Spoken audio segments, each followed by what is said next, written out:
All right, this one pretty interesting. Wounded warriors are on their way to New York State for a turkey hunt this weekend, coming here to our region.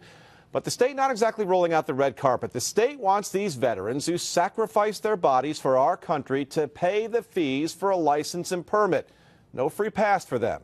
It's prompted volunteers to ask for help and at least one legislator to take up a new cause. Matt Markham met with them in Greene County today. Matt, I hope this all works out. What are they hoping to accomplish? Yeah, I think everybody does, Greg. They want New York to pay it forward after wounded warriors paid so much themselves. It's $600 for each of them to make the trip from the hospital in Bethesda, Maryland.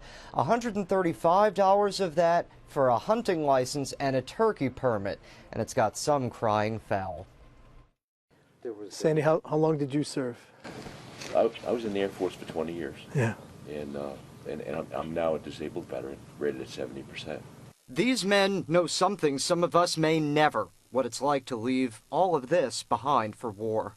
If we're not paying attention to this and we take our freedoms for granted, we'll lose them.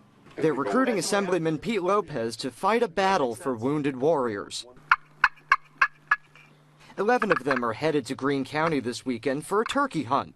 Each must pay $135 in state fees, but volunteers say these veterans have paid enough already. I find it repulsive that New York State can't do something for our veterans.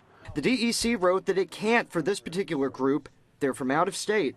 They're now reaching out to the governor. The program is a chance to put these back into society and maybe even give them only one more day of pleasure that all of the people in the United States enjoy because of their efforts.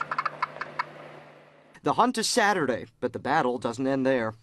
Would you introduce legislation to waive permit fees for disabled veterans, wounded warriors? I'm actually working on it as a result of this conversation. Whether Lopez proposes to waive all fees or just ones for special events like the one planned here, the volunteers know this group of fighters coming to walk the woods this weekend will be thankful. They're not going to be able to enjoy life like all the rest of us are. And they're very upbeat. I never saw one down there that felt sorry for himself.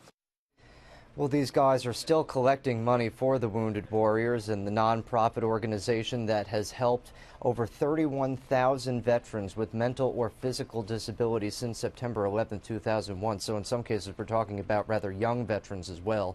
Mr. Lopez said the Cuomo administration is sensitive to veterans affairs, so there is hope that they may get those fees for this weekend's hunt waived, Greg.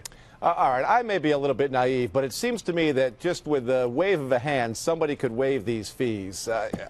It's stunning to me, too, that we're differentiating between out-of-state veterans and in-state veterans. They both made the same sacrifice. Exactly. And, you know, I was talking earlier tonight with a representative for the governor's office. He said that he hasn't actually received any notification from Assemblyman Lopez yet, but he did say that when he did, they would certainly consider it. However, here in New York State, there are certain incentives that servicemen here in the state actually can receive from the DEC. You can actually have some licenses. They're eligible for free small game hunting licenses, actually, if you do live in New York State. With service-related disabilities, you can buy a license for $5. They would still need to buy turkey permits if you were from New York, though. The DEC just said it didn't have the authority to handle anything with folks from out of state, but they are really counting on somebody to help. It's a lot of money when you add it all up.